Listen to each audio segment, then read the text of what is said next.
한번 여러분들 생각해 보세요. 네, 그래요. 우리가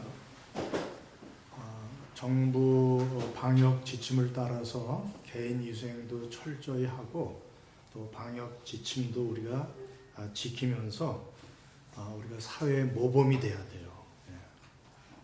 그러면서도 우리는 예배를 드려야 합니다.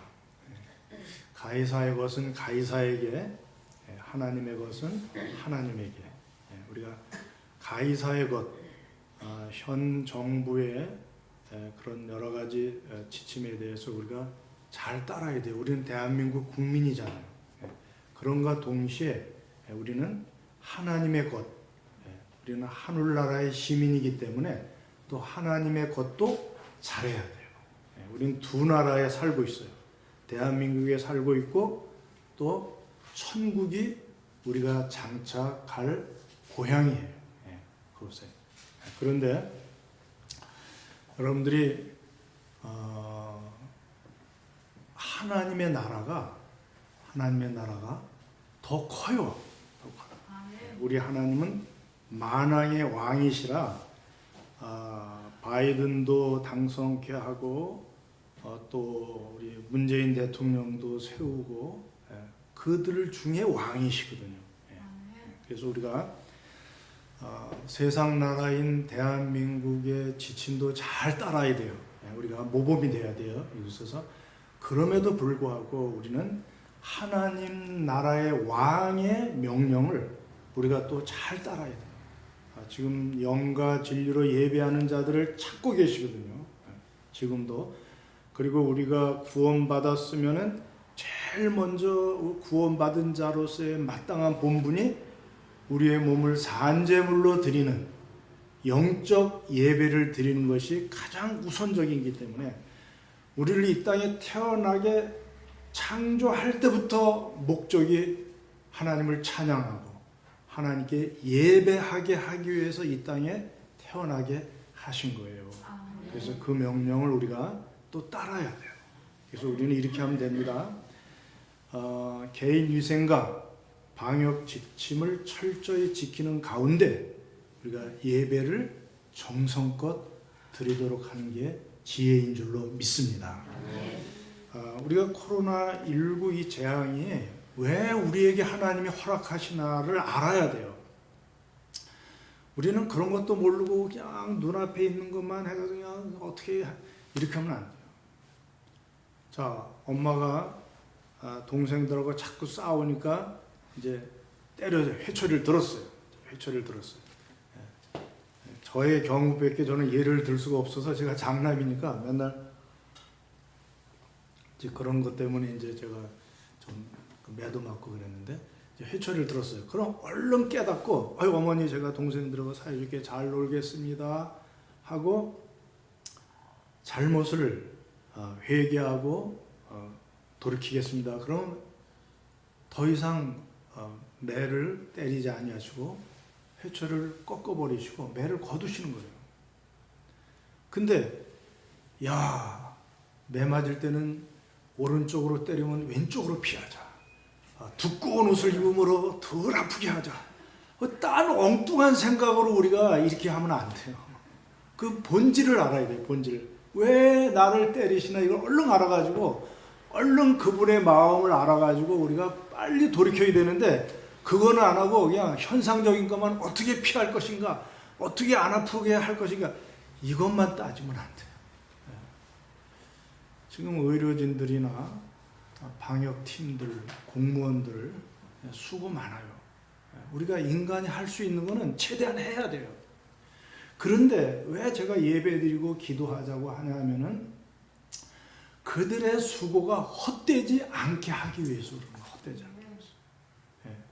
시편 127편 1절에 보면은 뭐라고 나와 있어요. 여호와께서 집을 세우지 아니하시면 세우는 자의 수고가 헛되요. 여호와께서 성을 지키지 아니하시면 파수꾼에 깨어 있으면 헛되요. 아무리 아침에 일찍 일어나고 늦게 누우며 경제 활동을 열심히 한다 해도 하나님이 도와주시지 않으면 그 수고가 헛되요. 그래서 떡을 먹기가 어려워요. 경제생활이 어려워요. 하나님이 도와주셔야 돼요. 우리가 뚜레쥬르 빵을 많이 먹기 때문에 이제 열심히 기도하잖아요. 오히려 요즘에 잘 팔린대요. 너무 감사하더라고요. 서울에서 일찍 퇴근해야 된대요. 뭘 자꾸 못하게 하니까. 그리고 음식점도 갈 데가 없으니까 빵집으로 와가지고 빵을 사간다는 거예요. 그래서 어제는 조금 주시더라고요. 그래서 나는 감사해요. 나는 감사해요. 우리가 기도하고 있어요. 용기를 내세요. 그래서 오히려 빵집이 잘 된다는 거예요. 그러니까 여러분들 하나님이 도와주셔야만 돼요. 이들의 의료진과 방역팀과 공무원들의 수고가 감사하고 우리는 그들을 위해서 기도해 줘야 돼요. 그러나 그 수고가 헛되지 않기 위해서는 하나님이 도와주셔야 돼요. 아무리 열심히 해도 한계가 있거든요. 그거 다 못 쫓아가요. 어떻게 그걸 다 쫓아가겠어요. 그러므로 우리는 더 기도해야 돼요. 더 하나님 앞에 매달려야 돼요. 여러분, 누가 부모의 마음을 잘 알겠어요? 자식이 잘 알겠어요? 남의 자식이 잘 알겠어요? 자식이 잘 알죠. 그래서 우리는 하나님의 자녀잖아요. 하나님 왜 재앙을 허락하실까? 우리가 그 마음을 알아야 돼요. 마음을 알아야 돼요. 그래서 하나님 앞에 기도함으로 우리가 그것을 거두어 달라고, 도와달라고 우리가 그렇게 해야 돼요. 그렇지 않으면 우리 힘만으로는 어렵다는 것을 겸손히 인정해야 됩니다. 그래서 모세는 그냥 이스라엘 백성들이 잘못하니까 하나님이 지진도 내리고 전염병도 내리고 막 이러니까 모세가 하나님 앞에 더 기도하는 거예요. 더 맞서 싸우면서 중보기도 하면서 이 백성을 살려달라고 더 하나님 앞에 매달리는 거예요. 그러니까 하나님이 그것을 거두시잖아요. 요나는요, 막 풍랑이 일어나니까 나를 들어 바다에 던지라 그랬어요. 나를 들어 바다에 던지라. 풍랑이 일어날 때는 다른 사람들도, 안 믿는 사람들도 막 두려워서 죽을까봐 막 걱정했었어요. 근데 요나를 바다에 들어 던지니까 풍랑이 잔잔해졌어요. 여러분, 우리가 안 믿는 사람들을 위해서라도, 이 나라와 이 민족을 위해서라도 희생적으로 더 열심히 기도해야 돼요. 나를 들어 바다에 던지라. 우리가 하나님의 마음을 알고 그 재앙을 거두어 달라고 그러고 그 재앙을 그치게 할 수 있는 그런 게 우리에게 있어요. 우리에게. 근데 우리가 뭐 요리 피하려고 그러고 조리 피하려고 세상 사람들처럼 그렇게 하면 안 돼요. 우리는 그 마음을 아니까, 아버지의 마음을 아니까 아들로서 딸로서 하나님, 저희들이 잘못했어요. 저도 잘못했지만 이 민족과 이 나라 정부와 이 모든 사람들이 너무 물질만 쫓아가고 너무 쾌락만 추구하고 성적인 타락, 동성애 뭐 이런 것들만 계속 추구하려고 하는데 잘못했어요. 하나님, 우리가 먼저 회개하오니, 우리가 먼저 나를 들어 바다에 던지오니 하나님 이 풍랑을 잔잔케 하여 주시옵소서 하고 이렇게 매달려야 돼요. 근데 같이 걱정하고 같이 그냥 요리 피하고 조리 피하려고 그러면 어떻게 해요? 우리는 좀 아버지 앞에 담대히 좀 나와서 그렇게 해야 될 줄로 믿습니다. 네. 사실 선의의 마음에서 예배를 못 나오시는 분들도 있어요. 내 직업상 여러 사람을 만나야 되는데 무증상자도 내가 만날 수 있기 때문에 저 때문에 교회에 피해가 되면 안 되니까 제가 당분간 쉬겠습니다. 이해가 되죠. 아픈 분들, 면역력이 약해가지고 제가 가면 어려움 당할 것 같아요. 괜히 제가 그런데 걸리면은 교회에도 피해를 주고 그러니까 그것도 이해가 돼요. 그리고 연로하신 우리 권사님들, 좀 몸살기가 있고 좀 피곤해요. 그래서 오늘은 좀 쉬려고 그래요. 이렇게 그러면 이해가 돼요. 그러나 그렇지 않은 분들은 못 나오신 분들의 목까지 더 열심히 해야 돼요. 그래서 우리가 이 재앙이 계시록에 보니까 말세의 재앙의 징조 중에 하나예요, 아니에요? 하나예요. 그러니까 우리가 더 깨워서 이렇게 못 나오시는 분들의 목까지 우리가 더 열심히 기도하고 정성스럽게 예배드리고 그래야 될 줄로 믿습니다. 네. 오늘 7장에 그런 내용이 좀 나와 있어요. 7장에 우리가 7장을 좀 살피면은 좀 은혜가 될 거예요. 여러분, 종말은요 재림이라는 주님의 재림, 예수님의 재림이라는 그것을 기점으로 해서 지금 쭉 전개되고 있어요. 있는데 여기까지는 대환란, 예수님의 재림 직전에 대환란이 있고요. 그 다음에 여기에는 이제 백보자 심판과 백보자 심판과 그 다음에 신천신지의 도래, 신천지가 아니라 신천신지의 도래, 이 재림을 기점으로 해서 이 대환란이 6장부터 18장까지 계속되고 19장 이하의 마지막 22장까지인데요. 인심판, 나팔심판,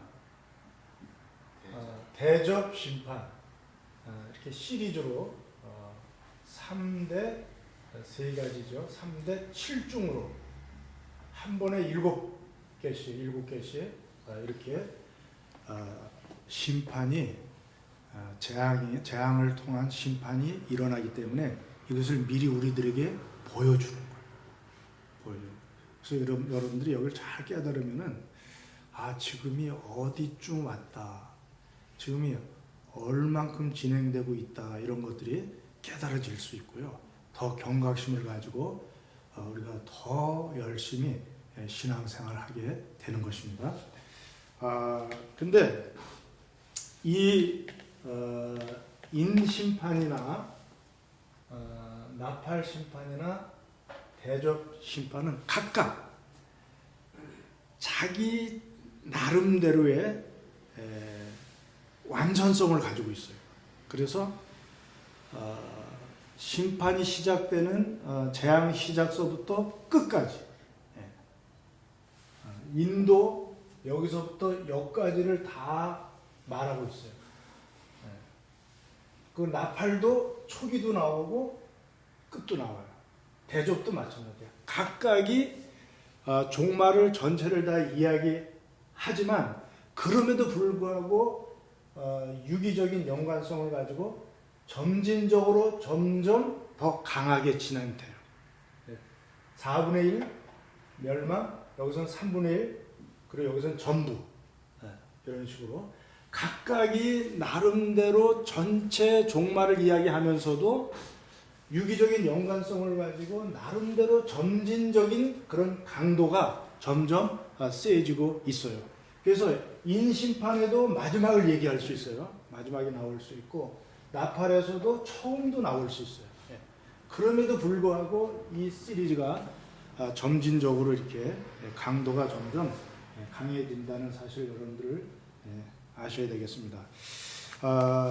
우리가 지난번에 인심판을 지금 다루고 있는데요. 첫 번째, 두 번째 인이 전쟁을 말했어요.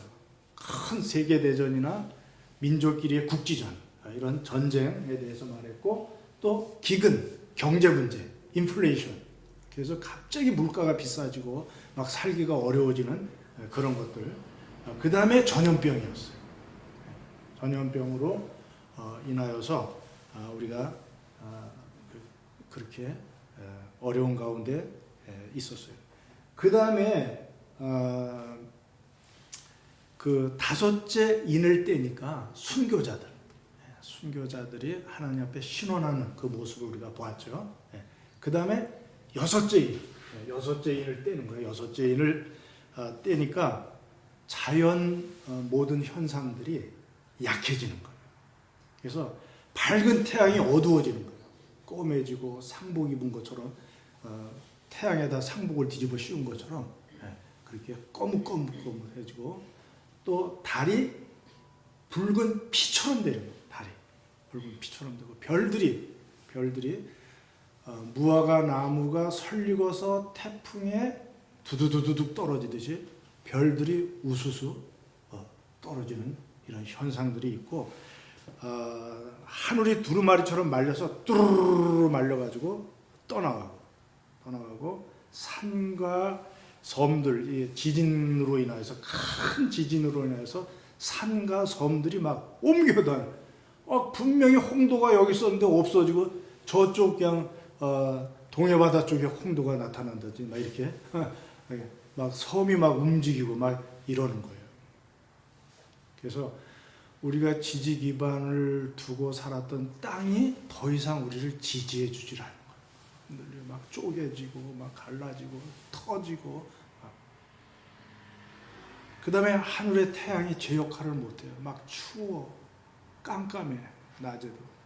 밤낮이 없어지고 사시사철이 없어지고 기후의 재앙이 오면서 농사가 안 되고 심음과 거둠이 막 무질서해지고 이렇게 되면서 너무나 혼란스러운 대환란이 전개되는 거예요.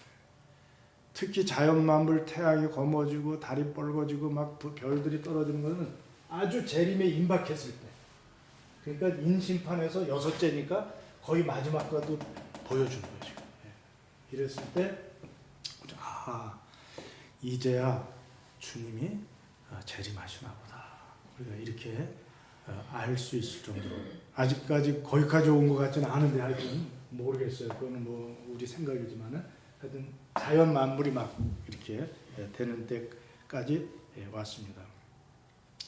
그때 악인들은, 예수님을 믿지 않은 사람들은 특히 임금들과 왕족들과 장군들과 부자와 강한 자들, 물론 종도 안 믿는 사람들도 있고 자유인들도 안 믿는 사람들도 있지만, 이 일곱 부류라는 것은 전 인류를 말하는 거예요. 안 믿는 전 인류 전체, 특히 높은 권세나 부를 갖고 있었던 그런 사람들이 주를 이루는 거예요.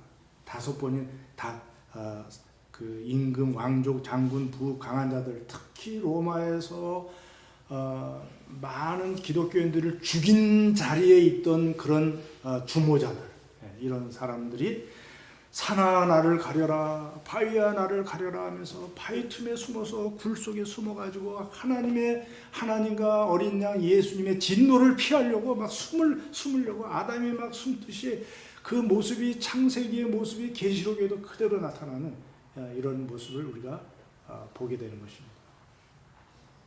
그러면서 마지막 17절에, 6장 17절에 그들의 진노의 큰 날이 이르렀으니 누가 능히 서리오. 이건 설 수 있다는 거예요, 없다는 거예요? 누가 능히 서리오. 악한 자들은 설 수 없어요. 그렇게 호령하던 별자리나 그런 그 천부장, 백부장 이런 사람들도 얼마나 모습이 꼴불견이야. 무서워, 하나님 이렇게 하니까 얼마나 무서워요. 하나님이 그거를 보여주시는 거예요. 그래서 높은 자를 막 낮추시고 이렇게 하는 것을 보게 됩니다. 그러나 이제 오늘은 잠깐 이 7장이 삽입이 돼요. 6째 인 뗀 다음에, 이번에 이제 좀 지우겠습니다. 6째 인을 뗀 다음에 7째 인을 떼기 중간에 있어요. 지금 중간에. 7째 인은 8장에서 떼요. 여러분들 한번 8장 보세요. 거기 보면 7째 인을 떼실 때, 그 다음에 6장에서 6째 인을 마지막까지 띄었어요. 그럼 이 7장은 뭐예요? 이 7장은 삽입구예요. 삽입된 거예요. 이 6째 인과 7째 마지막 인을 떼기 전에 삽입장으로서 7장이 이렇게 주어졌는데, 왜 이 삽입장을 넣었을까요? 한마디로 말해서 택한 백성들, 믿는 성도들은 위로하고 격려하고, 또 아직까지 택함은 받았지만 아직까지 주 안으로 들어오지 못한 사람들에게 기회를 주는 거예요. 그래서 격려와 기회를 주기 위해서 여섯째 인을 떼고 잠시 휴지 기간을 갖는 거예요. 좀 늦추는 거예요, 심판을. 그리고 이제 일곱째 때 마지막 심판, 이제 인으로서는 그렇게 하는데, 이 7장에서 보여주고자 하는 게 뭐냐면은 성도들이에요. 성도들.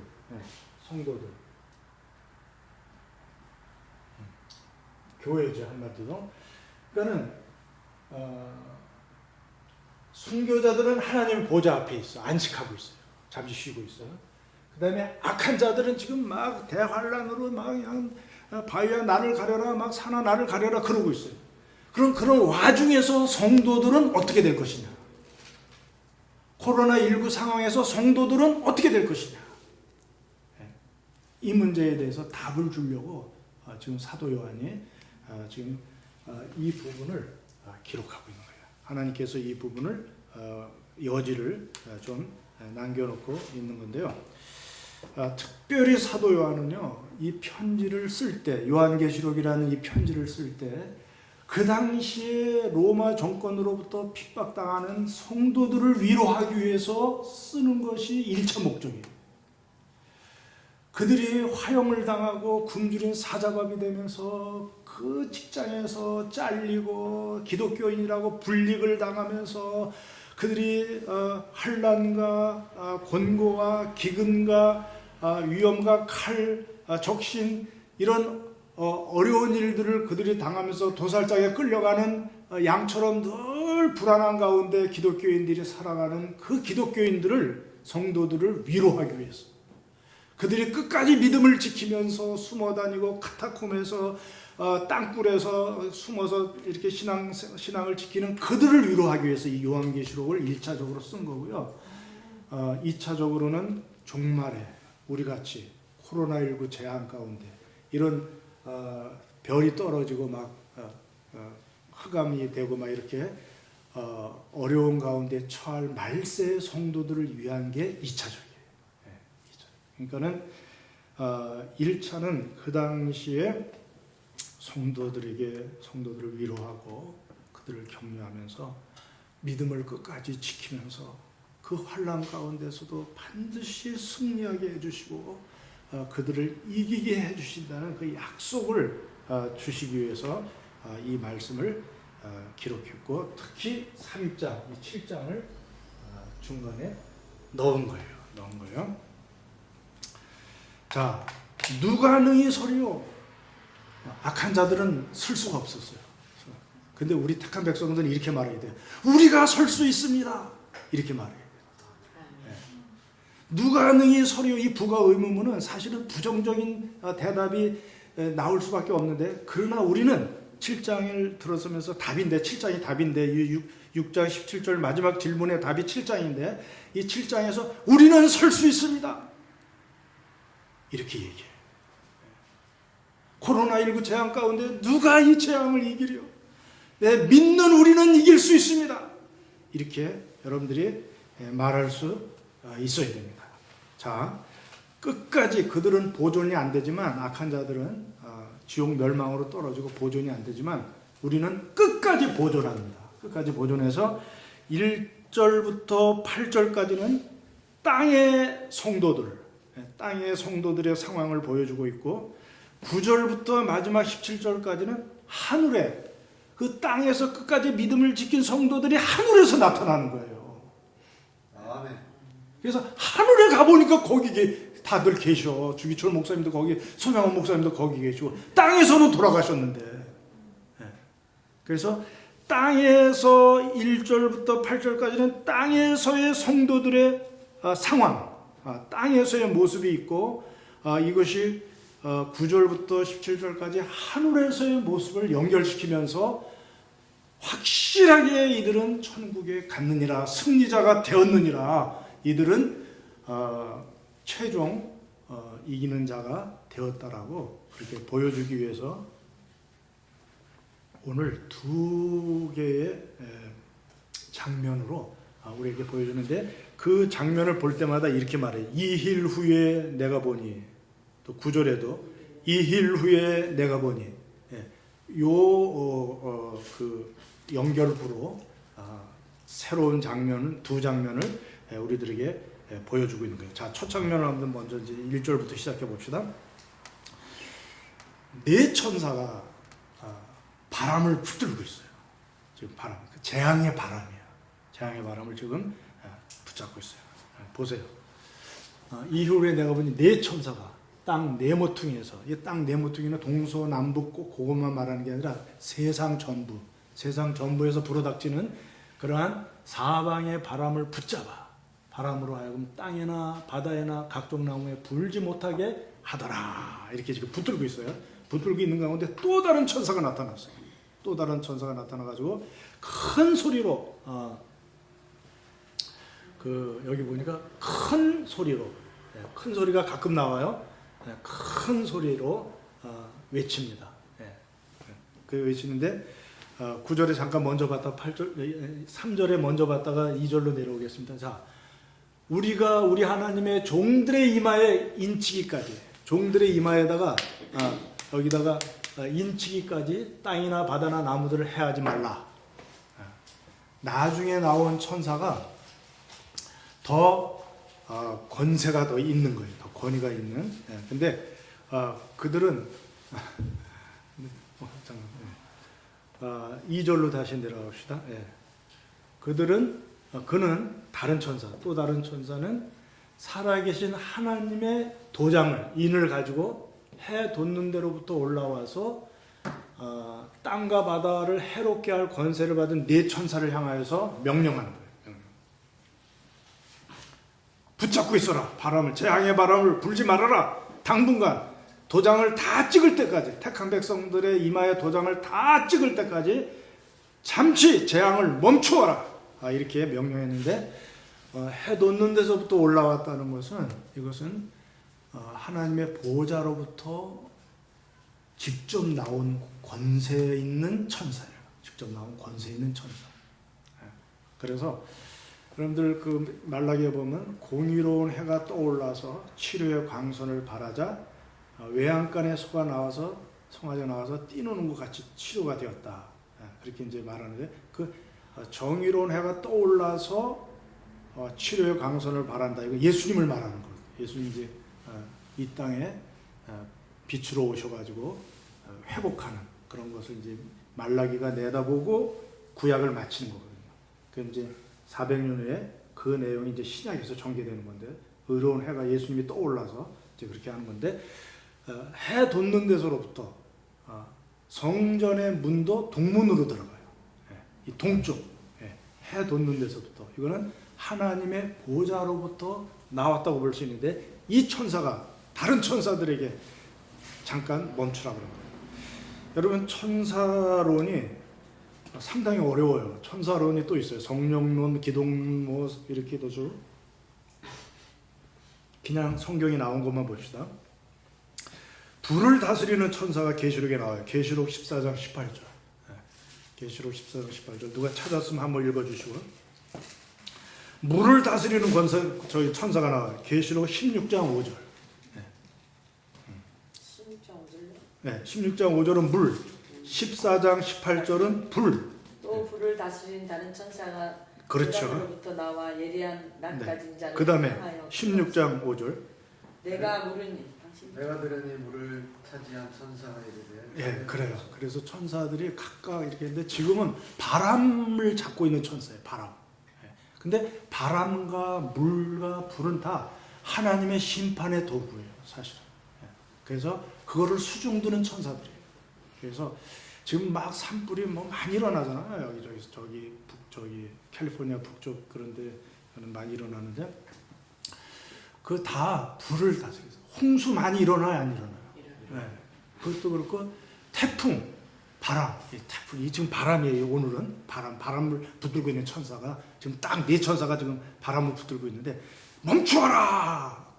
더 권세 있는 천사가 가서, 그래서 천사장들, 미가엘이라든지 가브리엘이라든지, 루시퍼는 천사장이었으나 타락했지만 경호실장이었었는데, 근데 그런 천사장이 있고, 그 밑에 이렇게 담당하는 또 천사들이 있고, 또 더 밑에 각자 개인을 다 돕는 그런 천사들이 있어요. 이거는 이제 너무 복잡하니까 또 잘못하면 또 어디로 빠지니까 이제 이 정도만 하고요. 하여튼 오늘은 바람을 다스리는 천사가 지금 바람을 좀 멈춰라 그래 지시를 받고 있죠. 그래서 그 사이에 성도들이 이마에 인을 칩니다. 인친 숫자가 얼마예요? 14만 4천이에요. 그래서 하나님에게도 도장이 있어요.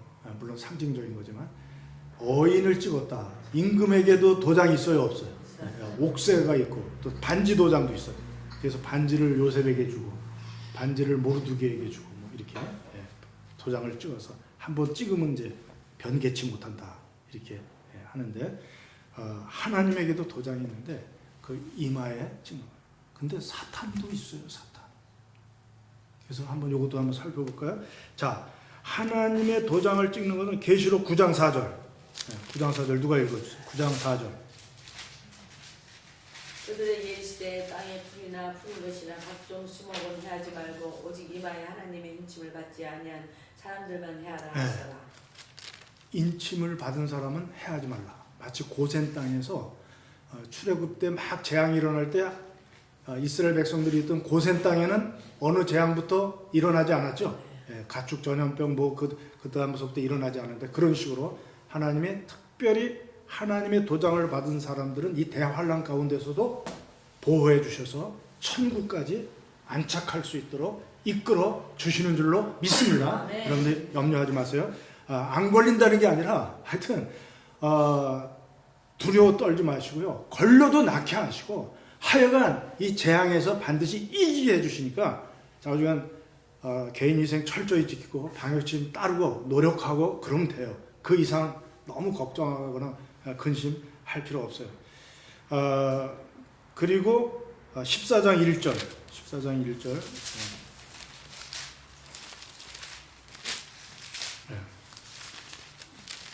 또 내가 보니 보라 어린 양이 시원산에 섰고 시원산에 섰고 그와 함께 14만 4천이 서 있는데 그들의 이마에는 어린 양의 이름과 그 아버지의 이름을 쓰는 것이 있더라.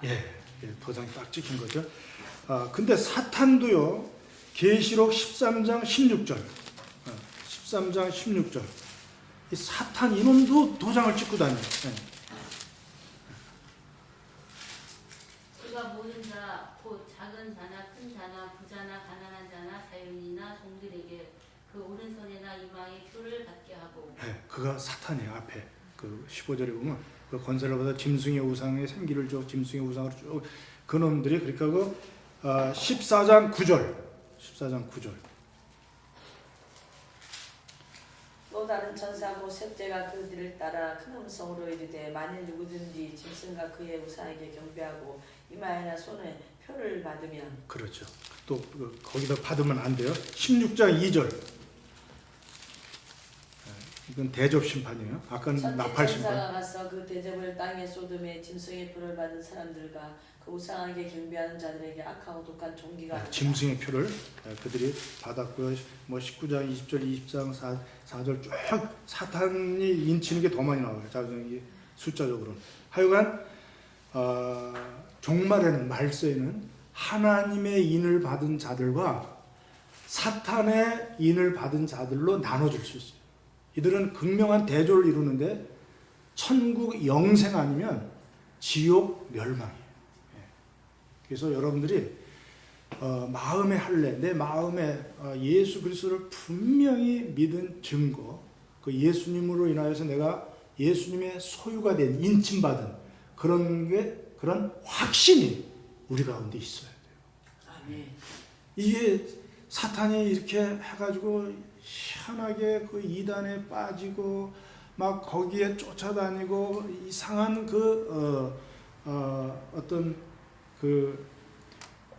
하여튼 영적인 간음 그런 가증한 일들 그런 것들을 추구하고 솔직히 조주빈이나 뭐 이런 성적인 그런 것에 탐닉하는 사람들은요 사실 사탄의 도구로 쓰임 받은 것이고 그들은 진짜 회개하지 아니하면 택한 자가 아니기 때문에 사탄의 도장을 받은 거예요. 그러니까 제가 그분이 어떤지 모르지만 괜히 이렇게 말해서 죄송합니다만 하여튼 그 예를 든 거예요. 제가 그렇다는 게 아니라 저도 모르죠. 그분이 또 회개하고 돌아와 보면 택한 백성인 것이죠. 근데 택한 백성이 아니라면 회개 안 해요. 끝까지 여기 쭉 계시록에 나오는데 사탄의 인을 맞은 자들은 끝까지 악하게 하다가 그렇게 되더라고요. 가룟 유다 같은 경우에도 예수님의 제자였지만 끝까지 회개치 않고 끝까지 그렇게 악하게 예수님을 죽이는 그 자리에 그가 쓰임받고 그렇게 된 거예요. 자, 그럼 현재 믿는 성도들은 재림 직전에 하나님이 인을 쳐주셔서 그들을 대환란 가운데서 보존하시고 결국에는 천국에 이르게 해 주시는 줄로 믿습니다. 그래서 이사야서 44장 1절에 보면 너를 지명하여 불렀나니 너는 내 것이라. 내가 물 가운데로 지날 때도 물이 너를 침몰치 못하고 네가 불 가운데로 지날 때도 불이 너를 사르지 못하리니 대전하는 너의 구원자다. 이렇게 말씀하시는데요. 아까 물천사, 불천사 나왔죠. 지금 바람천사도 하는데 그렇게 그런 가운데서도 우리를 보존해서 보호하사 천국에 이르게 하실 것이라는 것을 오늘 2일 후에 또 다시 본 또 다른 장면, 하늘의 장면으로 우리가 알 수 있어요. 9절 이하에. 그래서 9절에 가서 보면은요, 그 9절을 잠깐 보면은요, 각 나라 족속과 백성과 방언, 그래서 아무도 능히 셀 수 없는 큰 물이 나와 흰 옷을 입고 손에 종려가 들고 보좌 앞에 어린 양 앞에 서서 찬송을 하는 거예요. 찬양하는 건데, 자 14만 4천이라고 그랬어요. 14만 4천. 14만 4천은 상징적인 숫자예요. 이거를 그냥 문자적으로 해석해가지고서 이 신천지 사람들은 뭐 14만 4천을 채워야 된다 그러고 뭐 지네들끼리 숫자를 어떻게 해서도 매기고는 난리가 났어요. 그거는 아니 상징적인 거예요. 이거는 구약의 12족장에 속해 있는 택한 백성들과 신약의 12사도 속해 있는 그 택한 백성들의 수많은 택한 백성들의 수많은 그 택한 백성들의 숫자, 완전히 다 전부 그래서 14만 4천이 되는 거예요. 4천. 그래서 이것이 9절에 가서 보면 아무도 능히 셀 수 없는 큰 물이에요. 아무도 이렇게 그냥 상징적으로 이렇게 하는 거예요. 그래서 여기 5절 우리가 읽질 않았지만은 유다 지파서부터 시작되는 12지파에 대해서 쭉 말하고 있는데 이것도 상징적인 거예요. 왜냐하면 여기서 단지파가 없거든요. 에브라임 지파도 없고 그냥 요셉으로 대체했고 그리고 또 므낫세가 요셉의 아들 므낫세가 한 지파를 이렇게 차지하고 있는데 이것은 에브라임은 그 북이스라엘을 그 만들어 가지고 계속 남유다를 괴롭혔기 때문에 하나님 뺀 것 같고요. 또 그 단은 나중에 이제 사탄의 그 종으로 될 거로 예언이 돼요. 그 소선지서에 보면은 제가 그것 안 찾아봤는데 그렇기 때문에 단지파도 뺐어요. 이건 상징적으로 택한 백성들의 그 수를 여기서 말하고 있고 14만 4천을 여기서 말하고 있어요. 그래서 이들이 하나님께서 말씀했어요. 바울도 말했죠. 표면적 유대인이 아니요 이면적 유대인이 참 유대인이다. 그리고 예수님이 오신 이후에는 혈통적 이스라엘이 아니라 예수의 피로 거듭난 백성들이 모인 새 이스라엘이 이제 그 하나님의 동역자가 되고 하나님의 택한 백성들이 되는데 그 숫자가 14만 4천인데 이것은 꼭 숫자적인 것이 아니라 상징적인 것으로 9절에는 아무도 능히 셀 수 없는 큰 무리로 그렇게 나오는 것입니다. 근데 이들은 혈통적 이스라엘 사람들이 아니라 각 족속과 각 나라와 족속과 각 백성과 방언 다 다른 그런 언어, 세계 각국에서 예수님의 피로 거듭난 사람들의 무리라는 거예요.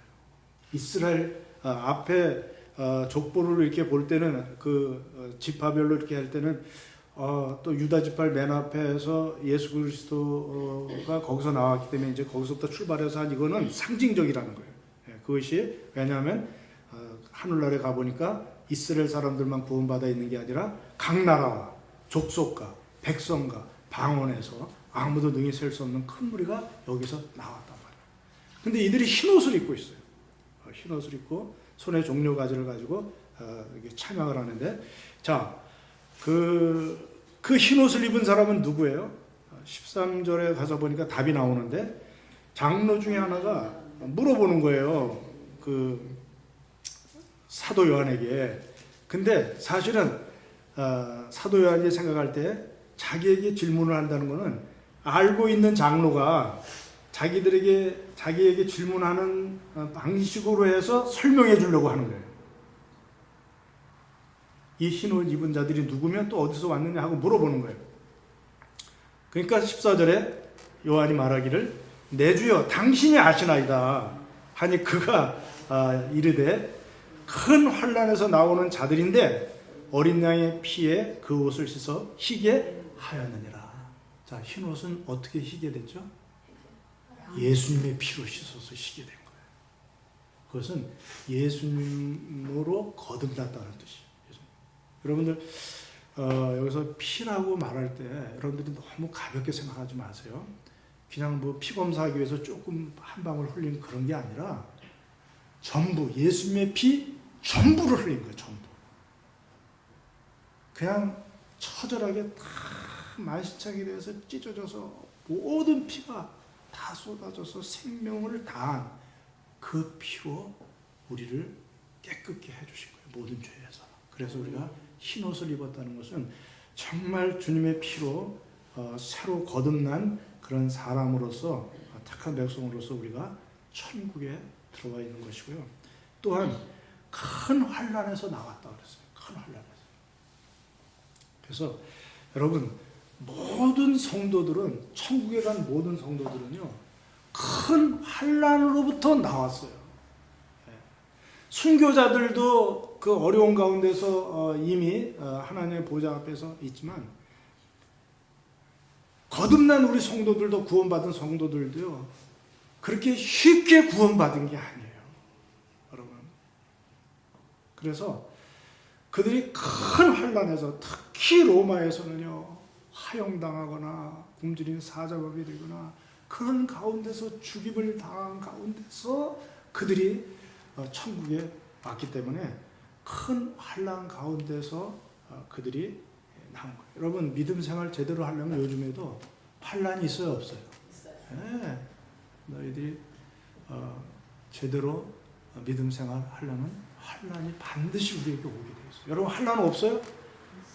네. 그러면 여러분들은 지금 가짜로 신앙생활하는 거예요. 특히 말세는 환난의 시기인데 우리가 환난을 하나도 안 당하고 그냥 날마다 편안하다. 질병의 환난도 없고 물질의 환난도 없고 관계의 환난도 없고 그냥 편하다. 그런 사람은 신앙생활을 제대로 하는 게 아니에요. 뭔가 제대로 못하고 있는 뭔가 환난. 그래서 저도 일부러 좀 환난을 겪으려고 그래요. 그래서 춥지만 산에 가서 기도하면서 그것도 좀 따뜻하더라고요. 이거 막 비비면 되는 것도 여기 넣었다 여기 넣었다 막 이러는데 그렇게 환난 가운데서 나온 그들입니다. 여러분들 환난 가운데서도 우리를 보존해 주실 줄로 믿습니다. 너희가 세상에서 환난을 당하나 담대하라. 내가 세상을 이기었노라. 그런데 그 말씀을 여러분들이 들을 수 있고요.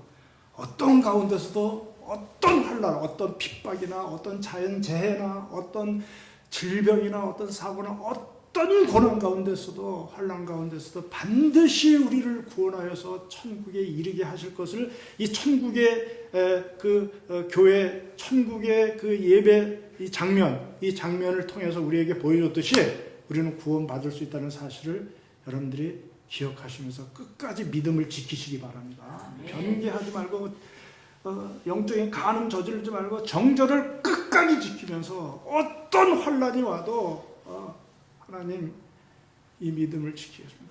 내가 말세에 믿음 있는 자를 보겠느냐. 여러분 이 말세에는요 그냥 보통 믿음으로는 못 견뎌요. 아무도 천국 못 가요.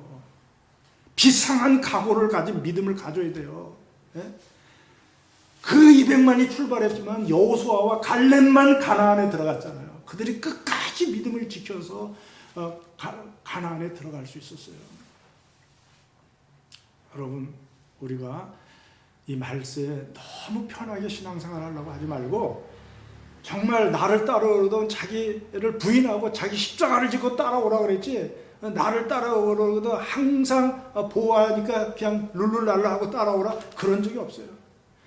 물 가운데서 보호해 주시고 불 가운데서도 보호해 주시지만 처음부터 물을 막아 주시고 아예 불을 다 꺼 주시고 그러는 분이 아니에요. 같이 통과해요. 코로나도 안 믿는 사람들과 같이 통과해요. 같이 통과하지만 결과적으로는 우리는 택한 백성들은 하나님이 보존해 주시겠다는 약속을 우리가 받고 있는 거예요. 그러니까 이 환난 가운데서 여러분들이 특별히 정말 믿음을 지켜야 돼요. 그래서 15절에 그러므로 그들이 하나님의 보좌 앞에 있고 또 그의 성전에 밤낮 하나님을 섬기며 보좌에 앉으시니까 그들 위해 장막을 치시리니 예, 성전도 상징적인 거고요. 장막도 상징적인 것인데 이건 다 하나님의 임재를 뜻하는 거예요. 자, 과거에 구약의 성전에 하나님이 거기 계셨어요, 안 계셨어요? 하나님 임재하셨죠. 이 장막은 뭐예요? 장막은 텐트 치는 거예요. 텐트. 하나님이 거하신다. 스케너스라는 이 헬라어는 내가 너희와 가운데 거한다는 말이에요. 텐트 쳐주신다는 거예요. 텐트 쳐서 보호해 주신다. 이것은 암탉이 자기 병아리를 독수리로부터 보호하기 위해서 날개 아래 보호해 주시는 것과 마찬가지예요. 하나님이 천국의 백성들에게 보호의 텐트를 쳐주셔가지고서 그들을 보호해 주신다는 그런 뜻입니다. 그래서 뭐 하고 있어요? 우리는 가서 예배 드리는 거예요.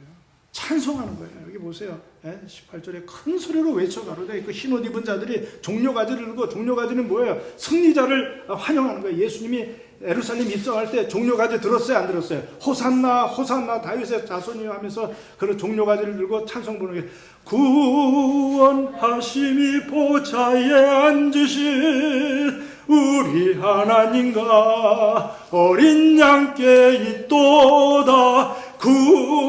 구원하심이 보좌에 앉으신 우리 하나님과 어린 양께 있도다.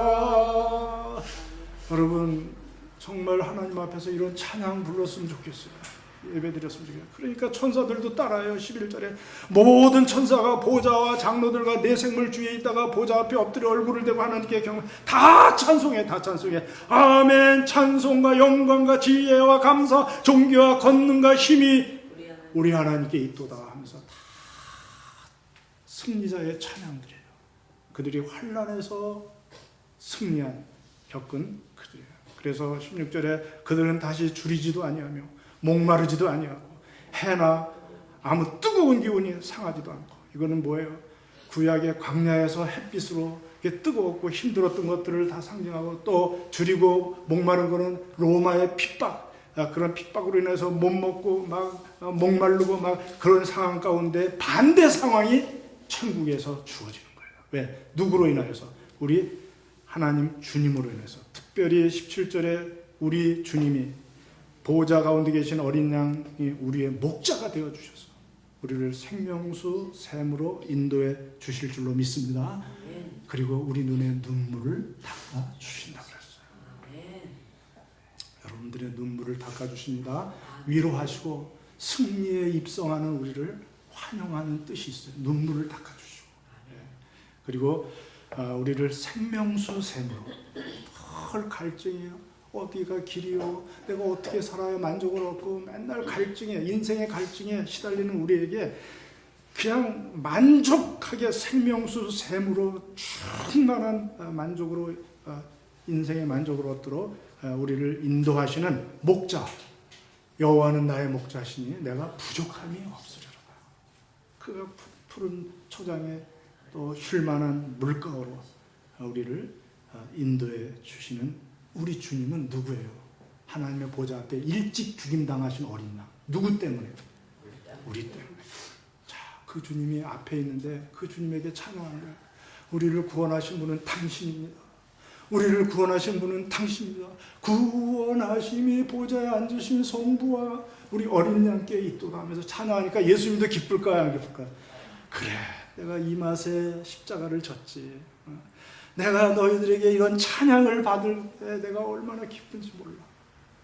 내가 너희들을 구원하기 위해서 십자가에 흘린 그 보람이 있구나. 그래서 하나님께서 우리 주님께서 우리의 눈물을 닦아주시면서 우리를 위로하시는 그날이 오기를 간절히 바랍니다. 우리 기도하겠습니다. 하나님 아버지 감사합니다. 마음이 설렙니다. 우리 주님 십자가를 지신 우리 주님 앞에 우리가 찬양